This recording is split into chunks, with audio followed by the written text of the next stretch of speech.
Hi, everybody. Charles Norman, Sports Solutions LLC. Happy 2025. I'm in California, Southern California. I'm about 40 miles away from where most of the fires are, but it has been devastating just to the region in general. So please, you guys, your hearts and prayers, please think about all those people that are just going through a lot of problems. Now, I want to talk today about the changes from NCAA for 2025. This is it, you guys. All the stuff that I've been telling you guys is coming. I didn't know exactly what it was going to look like, but this is the year that it's going to happen. It's the 25-26 high school season. If you're a senior, junior, freshman, sophomore, whatever you are, if you're in high school and you're playing sports, you have to pay attention to this because it's going to change everything about what you're doing. And as I go through the next couple of times that I do these talks for the next few weeks, I'm going to talk about how it trickles down and what's going to happen as you move forward. So let's just talk about what the changes are, some of the things you should be thinking about, and then my opinion on where it's going. And then I'm going to leave a piece out. I'm going to wait a little bit later in the year to talk about it because I'm not 100% sure what I think the final outcome of this is, how it's going to change youth sports to everything's going to change completely. College sports completely change. This is all my opinion on that part. So let's start the first part. There was a lawsuit. It was House versus the NCAA. And the House, I think the guy's name was Gary House. Anyway, so there was a lawsuit, and the lawsuit, they've come to an agreement. And it's not final yet. I think it'll be final sometime in April. They're going to have the final hearing in March, and then everybody's going to put their cards on the table, whatever their agreement was. And if the judge agrees with that, they'll make the final ruling sometime in April of 2025. Once that happens, the effects will start in the fall of 2025 for the 2025-2026 college season. The changes only affect NCAA Division I. So you guys got to keep that in mind. So if you're going to play Division II, Division III, NAIA, or anything like that, what I'm about to say does not necessarily affect them this time, but it could trickle down. So you want to keep all of this stuff in mind. And so what's the heart and soul of this thing? The first one, and I think this is the biggest one. Well, maybe it's the biggest one. You guys tell me. The first one is there will no longer be any head count sports. So if you don't know what a head count sport was, it was if you played that sport, you got an automatic full ride athletic scholarship. That means everything's paid for your schooling. But that is going away. Everything will now be an equivalency sport. So that means in the past, it was if you were a male and you played football or basketball, you got a full ride. You didn't have to try to figure anything out. You weren't split between other players on the team. Everybody on that team got a full ride. If you played, if you're a female, you got it for volleyball, basketball, gymnastics, and tennis. I have no idea how gymnastics and tennis got in there, but maybe they were trying to worry about the Title IX and getting the same number of players that match up with football. You remember Title IX, you had to give the same, whatever you gave the males, you had to match it for the females as far as scholarship opportunities. And then for all the other sports, the equivalency sports, it really just depended on, they got a certain amount of scholarship they could give away. So let's say it was baseball and they had 11 to give away. Then they could give, they had to have 25 or 30 players on the team. They would have to figure out how to split those up. And so now all of that head count stuff's gone away. Every single sport is now equivalency. So that's the first thing. The second thing that happened is that they are going to increase the number of players on the team that can get an athletic scholarship. The only one I didn't see change on there was for women's basketball. They had 15 players. They still have 15. The men's basketball had 13. Now they get 15. Football went from 85 to 105 kids. They're all going to get athletics. They're going to get scholarship or something for scholarships. And then baseball. Baseball used to be, I think, 11 and a half, 11.7, some weird number. And then now they're going to get 35 scholarships. So there's winners and losers in this, and you guys can think about that. I know a lot of people didn't like the fact that certain sports got head count automatically anyway. It didn't seem fair. But whatever with that, that's the next thing, right? So no more head count. You're going to go in as a parent, and now you're going to be negotiating how this is going to work. The third thing that's important about this is, as a part of the lawsuit, there was an agreement to do revenue sharing. So the athletic program has to share the money that they're making with the athletes. And if you graduate in the last, I don't know if it's 5 or 10 years, whatever it is, they're going to go back and have to pay some of the athletes prior to that. You guys, if you played, you guys can go figure all that stuff out for yourself. But moving forward, you will be getting some revenue share if you're part of the athletic department or in an athletic program and you've got a scholarship. And so this is more confusing than ever for families, right? So you're going to have to know, okay, what am I signing as far as my kid going to school and getting their books and getting the meal plan and getting housing and all that. Then, okay, what's my revenue sharing for my sport? What does that look like for us? Because we want to make sure we get that taken care of. And then finally, there's the NIL, the name, image, and likeness. What does that look like? And so these are things where you're probably going to need some help. So all of these cottage industries are going to pop up, right? Ready to help you out, some attorneys, some paralegals. I don't know who's going to come. They're going to come out the woodwork. So be prepared for that as you move forward, because you're going to need some help. And now, you guys, the fourth thing that is going to be out here, and it kind of ties into what I just talked about, was remember in the old days when you had the national letter of intent signing at your school and everybody sat and you took pictures for all the kids on the campus that got an athletic scholarship, and it was always really cool. I remember doing that with my daughter.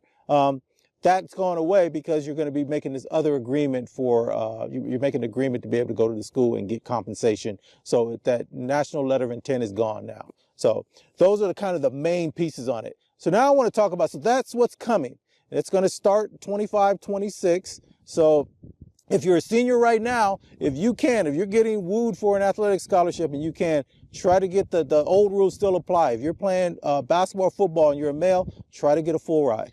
If you're playing volleyball, basketball, gymnastics, or tennis as a female, NCAA Division I, try to get a full ride for this last time that it's come up and get yourself locked in. I'm going to be almost certain, because they're year to year to year, the athletic scholarships, it's because they're year to year to year. By the time you get to your sophomore year, they're going to put you into this new system. But you should be able to carry this first year out. My guess is if you really could do it, you could get 4 years locked in, an agreement for 4 years straight, and that would be pretty cool. But for right now, if you can't get a full ride for those sports, I would go for it. I would say, hey, can you guys take care of us? Now, everything I'm going to say from here moving forward is all my opinion. So just take it as that. So those are kind of what's coming. But this is what I believe is going to happen. Who are the winners and losers in this? So the number one winner for me is if you are a low income family, is a good student, and you guys are low income, you guys can get need-based. They can give you more money for your scholarship,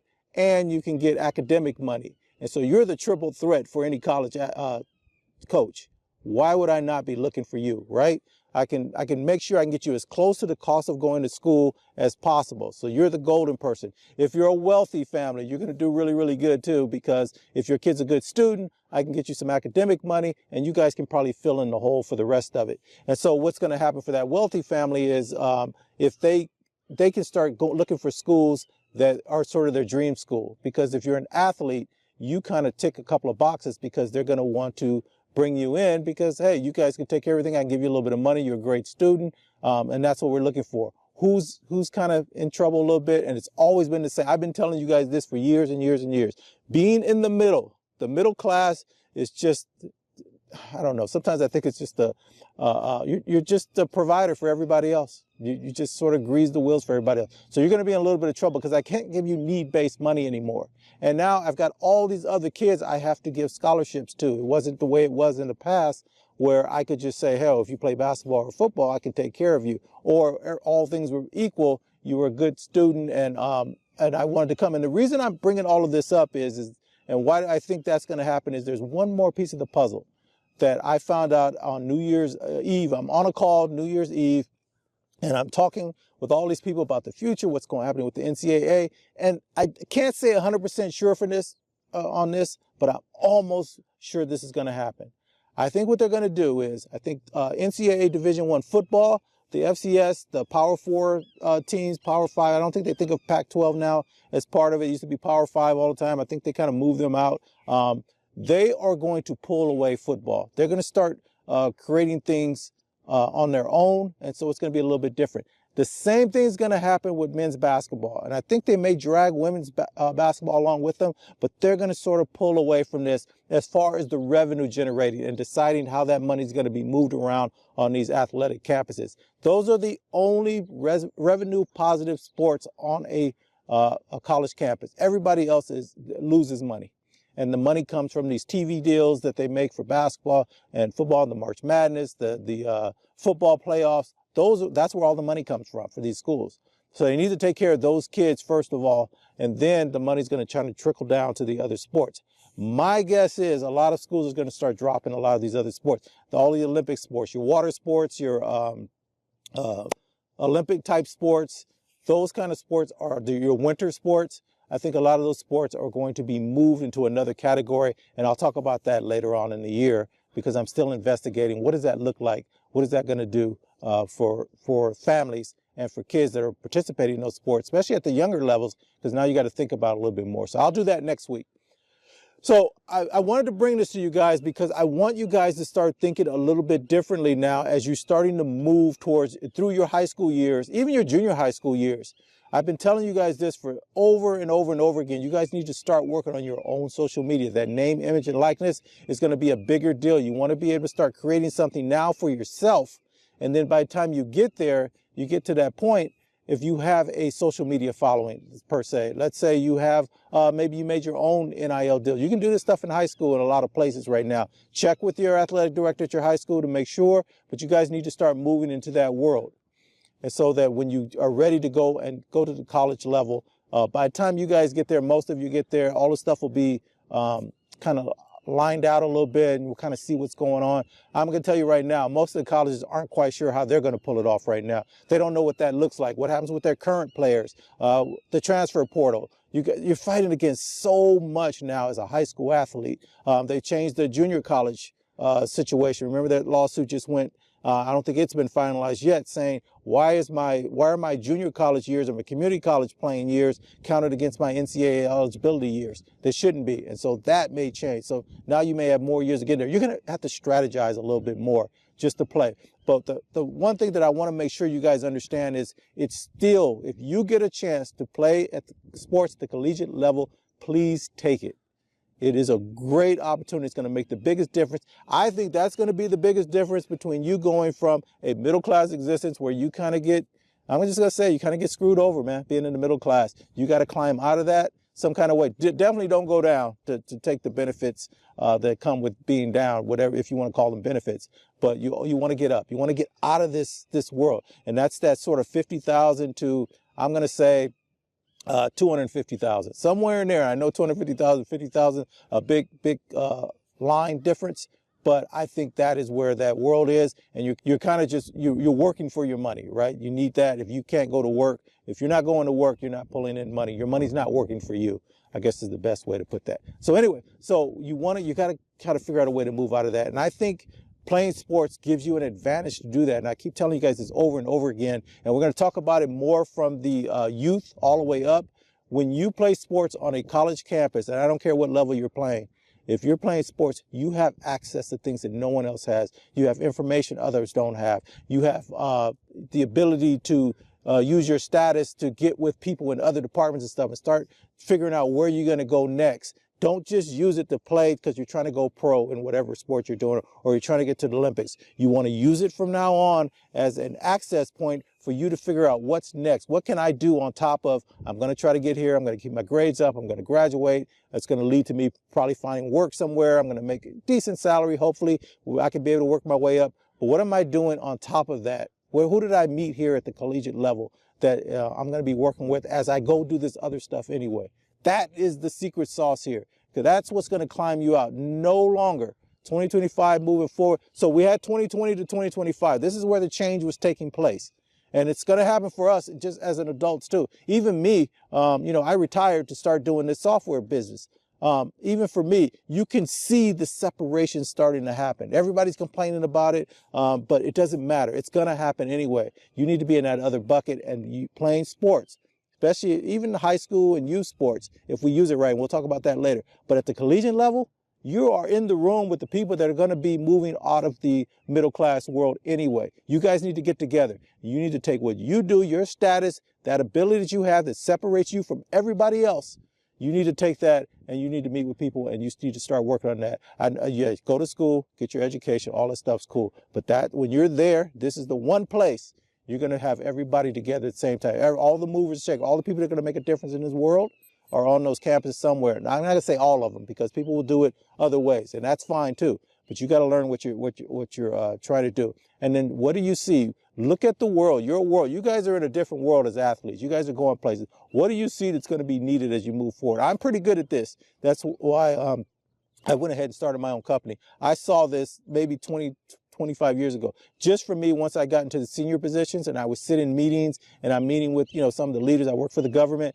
I said, this is not going to go well for everybody as we move forward. I need to start thinking about my next set of moves for my family, because everybody's sitting there thinking everything's okay. We always think the government, especially in the U.S., the government's going to fix it. There's programs for everything. You're not going to fall through the cracks here, but they've got to squeeze from somebody, and they're going to squeeze from the middle class people. So I hope I can get this across. And then the other thing I want you guys to do is, with your status, especially if you're high school athletes, start using your status to help some of the other kids on the campus, kind of bleed that over to them. Start talking to people a little bit more. Start saying, okay, I'm here. I've got all this stuff going on. People like me. I get to move. I've got some status on this campus. I'm going to spread this out to other people. Those people later on may be the people that remember you from how you treated them. And you should be nice just to be nice. We got to be better people. We got to stop looking out for ourselves. And then the final thing I want to say about this is families, parents. If any parents are listening to me right now, you have to start something for your kids. They're going to come out of high school. They're finishing up high school.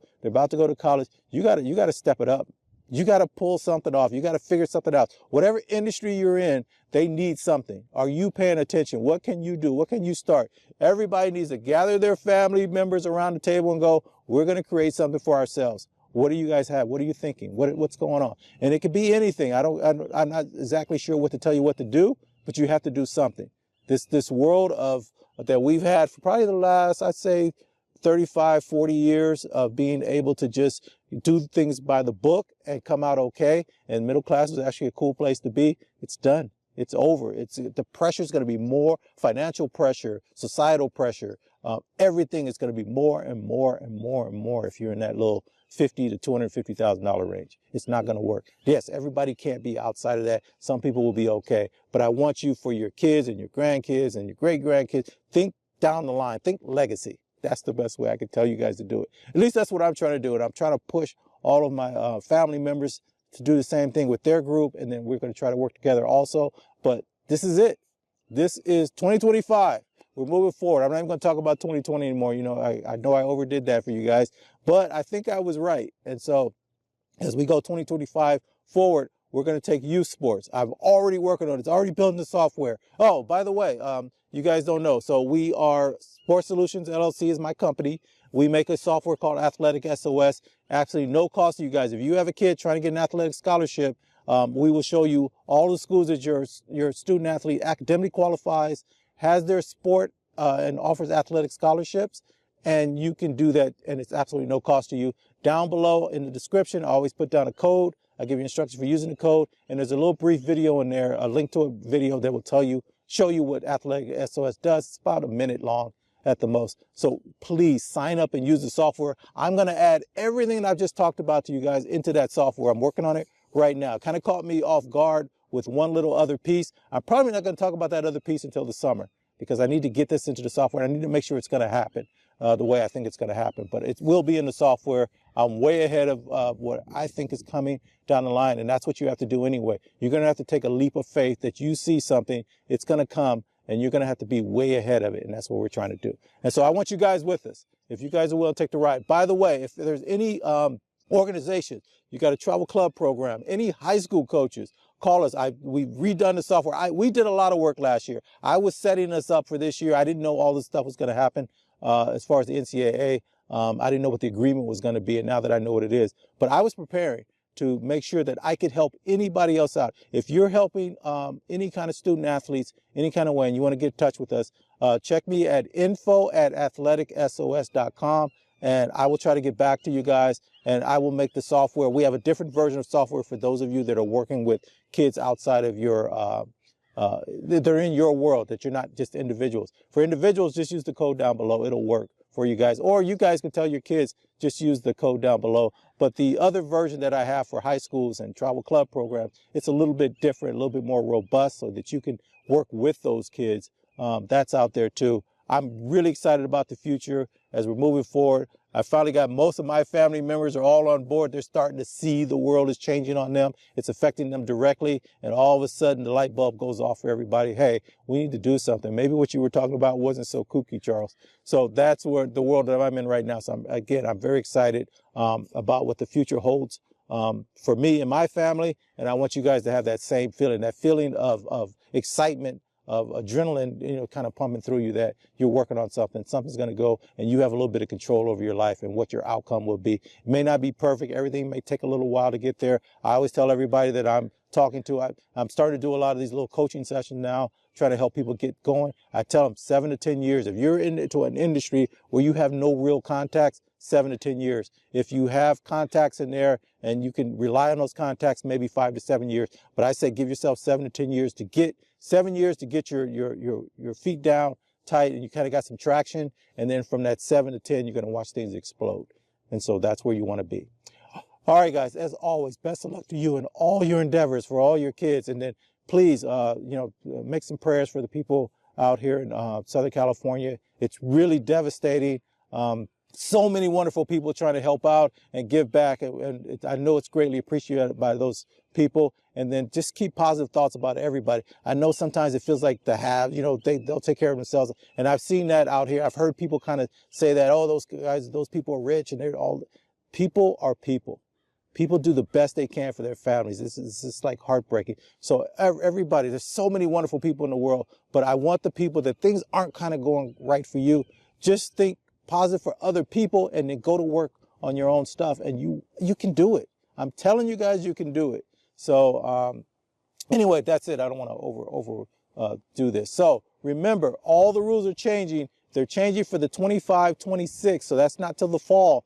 The rules will change. It is not finalized, so keep an eye on it. It's House versus the NCAA, and House is a gentleman named Gary House, I think. It's not the House of Representatives. So keep a lookout for that, and then you'll see when I think it's going to be finalized. They may tweak a few things. If they do, I'll come back and bring this up again. But as we move forward, you guys got to be thinking a little bit more about how you want to approach college now. There's no more direct full rise. You're gonna have to know what you need, know what you want to do in your future, what you want to do when you get to college, not just go where you want to go to school. Use our software and find out where you qualify. Make sure you keep your grades up. Student athletes, keep your grades up. It's going to make all the difference. What is a good GPA?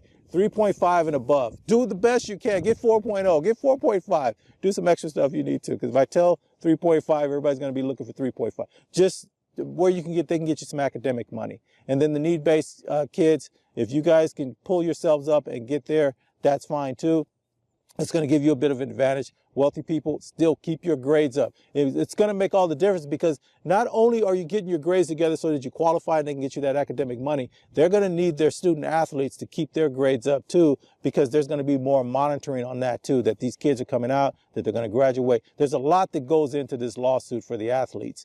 And so all of this is what those coaches are going to be looking for is that student that's coming here and being serious about being this athlete, and they're going to be serious about their grades, and I'm not going to have any problem. And I don't have to go in the office and answer questions as a coach, as an athletic director. I don't need any trouble. So I'm looking for the kid that checks all the boxes, even if they're a slightly less gifted athlete. It's worth it to me to not have any problems. That's what their thinking is going to be. So that's where you want to be. All right, guys. As always, best of luck to you, as I said earlier, and we'll be talking. Go ahead and subscribe to the channel now. I never asked that before, but I got a lot of cool stuff going on. We're going to be working on some things that I hadn't even thought about us being able to do, because everything was just kind of chugging along. But this just exploded everything. And these are things I've already been thinking about, and I'm going to do them. This year, 2025 is the year that I'm going to break out. We're going to put our own events on this year. There won't be a lot because I'm just now getting in, but I'm going to be working with other outside groups to create these events.